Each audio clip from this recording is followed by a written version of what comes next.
Good morning, friends. Thanks, Professor Titial sir, for the very kind introduction.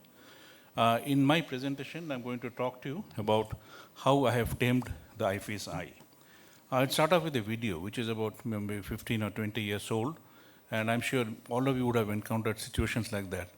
And we got to know that it is a typical IFIS case, and it was first described in the published literature by David Chang and one of his associates, Campbell.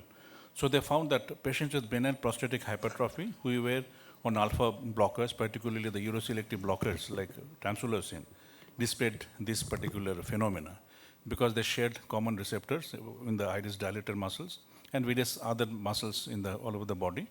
And that resulted in a typical IFIS kind of picture. So subsequently, I have been following up all the publications and meetings like this and discussions with my peers. And I formulated in this presentation, I'm going to share with you my journey as to how I do pre-op workup for these patients, counseling, preoperative, intraoperative measures, and how I have been able to eliminate this complex scenario from my surgical practice. So on the table, surgical table, if I see a small pupil, I classify it into two types. One is the traditional type, and then the IFIS type of small pupil. Since 2005 onwards, we have been following this classification, and there may be a crossover. So IFIS type of small pupil, basically, it is related to patients who are benign prostatic hyperplasia. But there are all kinds of patients which we have not been aware so far who could result in a IFIS-like scenario. Patients who are hypertensive, psychiatric patients on various anti-psychiatry medications. So I have prepared a checklist in my patient workup room. So the patient has to tick the checklist as to whether they're taking these medicines or not. Sometimes this is not a foolproof thing, but ultimately, I don't rely only on this. On the table is my final, evaluation as to what strategy I'm going to take for the particular patient. In addition, in the American Journal, July 2025 issue, it was a very interesting article that was published, which analyzed more 20,000 drugs and many adverse reviews of drugs, and I found out that in addition to alpha-1 blockers and the atypical antipsychotics, tricyclic antidepressants are among the key agents most disproportionately associated with IFAs. There are previously unrecognized associations, like the patients who are on carbonic anhydrase inhibitors, corticosteroids, 5-alpha reductase inhibitors, beta blockers, prostaglandin analogs, and beta agonists. So basically, there's a diverse patient population who can present with this kind of scenario. Brinzolamide and salbutamol also have been disproportionately reported in female patients. There have been meta-analysis published in Ophthalmology, April 2011, and JCRS after a decade later in November 2022. And I have learned a great deal from this. And what the dictum that I follow, of course, males, it is very, very common. It can happen in females too.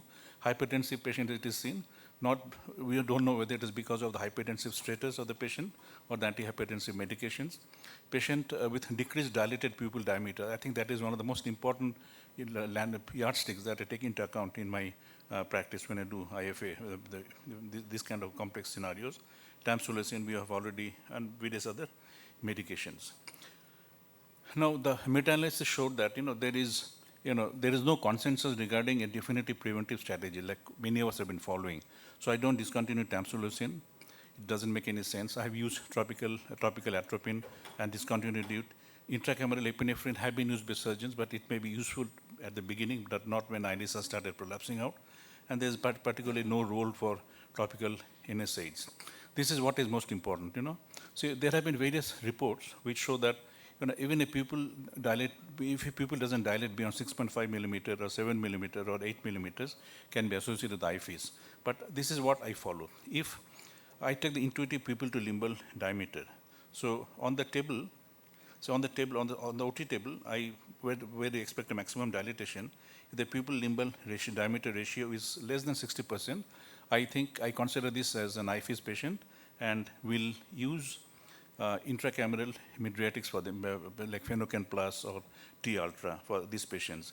There also have been, other publications recently showing the IFIS risk factors where the dilated muscle region and smooth muscle region thickness have been used, calculated using, measured using the OCT, anti-segment OCT. And it has been found that the dilated muscle region is quite thinned out in these patients. So yardsticks are not yet set up. The number, we don't have the indices, but this is something that is ongoing.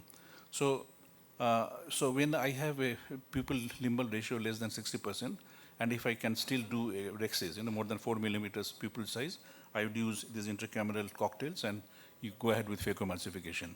On the other hand, if I have a smaller pupil, less than 4 millimeters or so, and if a very difficult cataract, hyper mature cataract or very hard cataract, shallow anterior chamber, not with unhealthy corneal endothelium, I'll straight away go ahead with the pupillary devices.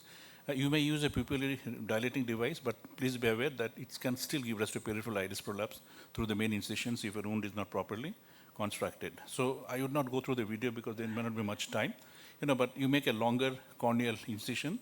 Don't pressurize the anterior chamber unduly. Before you start hydrodissection, burp out the OVD, particularly if you use Helon GV or Helon 5 during your rexis. And if iris tissue has prolapsed out, don't try to deposit it from the same incision. You can come from the paracentesis. Try to deposit it. You have to ensure that your dimensions of the instruments that you're using and the incision dimensions are matching. The incision should not be very wide open. If that is the case, you may have to make a fresh incision and go ahead with your surgical strategy. Adjust proper phaco-parameter settings. We'd like to do most of the phacoemulsification within the capsular bag, within the rexis area.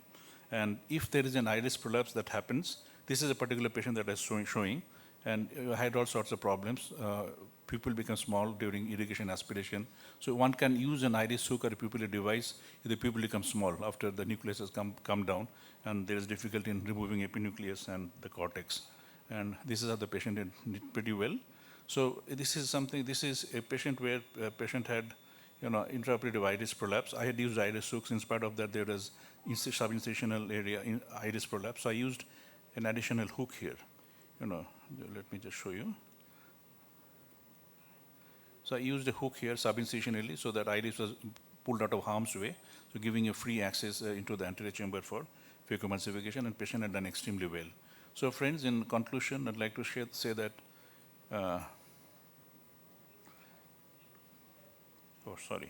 going behind. Yeah. So as a cataract surgeon, you should be aware of the various and identify the factors that can predispose to IFIS, properly assess and evaluate them to stratify the surgical risk. And your main decision is being taken on the surgical table. Before that, of course, a good counseling has to be done for the patients and the bystanders. Females can also develop IFIS, and if they develop IFIS, it tends to be more complication prone, more severe and more complication prone. And if you do not follow this particular strategy, particularly modifying your surgical steps, you may turn a routine surgery into one of a significant visual morbidity. Thank you very much for your attention. Thank you, Dr. Mike. Thank you so much.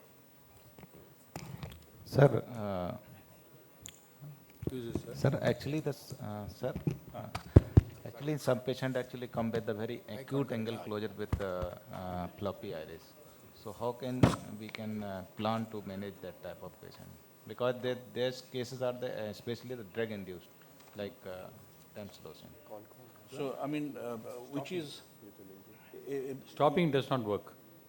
So basically, it is a patient with acute angle closure glaucoma. So I would manage the angle closure glaucoma earlier by giving preoperative IV mannitol and the routine way. Once the pressure comes down, then manage like any other small pupil case. Usually these are maybe mid-dilated cases, but very floppy iris. Then there may be zones of iris atrophy. I would give IV mannitol for these patients. So try to lower the intraocular pressure as much as possible. And then use iris hooks. Rather than dilating devices, I'd be using iris hooks for these cases. Is this what you wanted, or you have something else in the mind? No, see, actually, it was first published by Dr. Samuel Masket long back, and they used atropine a few times a day, few days before the surgery. I tried it out, but I don't think it makes any difference. I don't think so. It doesn't make any difference. I have given Stopping tamsulosin does not help because it it's there in the blood for his 1 year. question was atropine. Atropine also. Atropine doesn't No, work. atropine really doesn't help. There's Doesn't no help. harm if you're doing it, but it just adds to the patient preoperative medication burden and responsibilities. So I would like to make it very simple. So I have given up using atropine, and most of the people don't use atropine.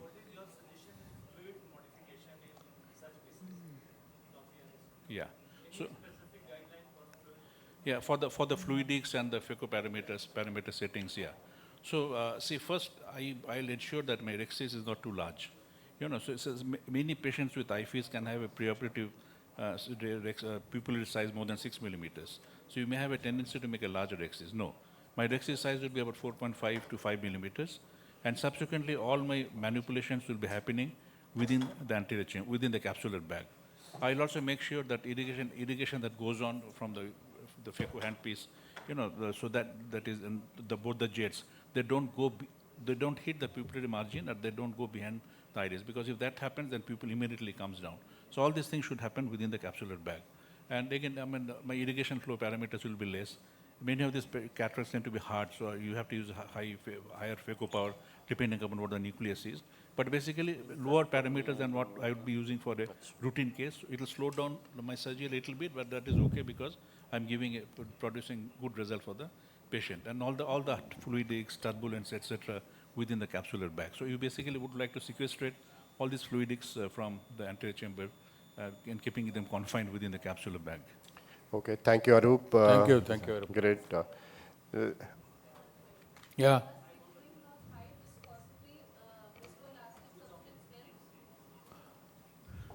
See, what's one strategy that could help you is, heal on the viscoat strategy.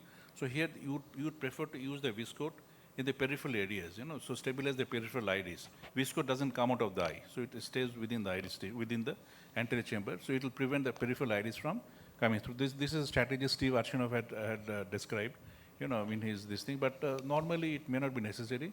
But in certain cases where you saw that iris was prolapsing out from the main incision, and before I put my iris hook, I use viscoat here to push the iris down, get some space, and go into the anterior chamber. What I would suggest is don't use HPMC. HPMC makes the iris a little more floppy.